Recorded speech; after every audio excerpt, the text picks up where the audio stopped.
Hey, what's up people? Welcome back to another video tutorial. So in this tutorial, I'll show you how to add a new user to your WordPress website. So it's very easy. Let's get started. Alright, as you can see, I'm on my WordPress dashboard.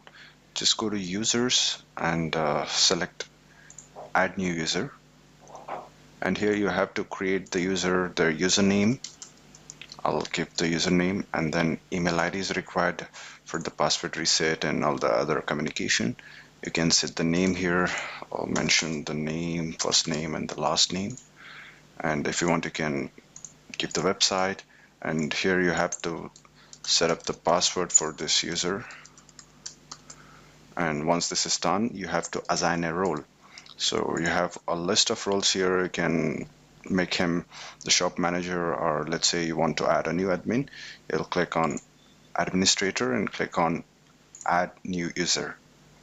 So now what this will do is send an email to this email address over here with the username and the email ID, and the new person who you have just added, the new admin or the shop manager or the author, can easily access your website. You can see we have a user here. So now let's just test it. I'll quickly log out from my credentials and try to log in from the credentials or the new user I just added. I'll enter the password and click on login. And there you go. You can see you're able to log in with a new user. So that's how you can add multiple users to your WordPress website to handle this website. So now a very important thing is to manage these users. So I will log in back with my credentials and go to users, all users. And here you have multiple users. So now if you want to reset the password for your new user that you have just added, you can click on send password reset, and this will send the password reset link to this user's email. Or if you want, you can edit the details, or you can delete. So I'll try to delete this because I don't want this anymore.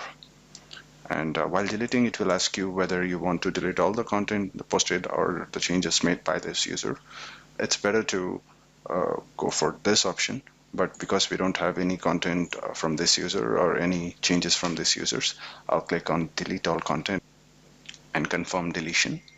And this will delete these users from the WordPress. There you go, it's deleted. That's how you add and delete the users to your WordPress website. Thank you so much for watching. I'll see you in the next one. Bye-bye.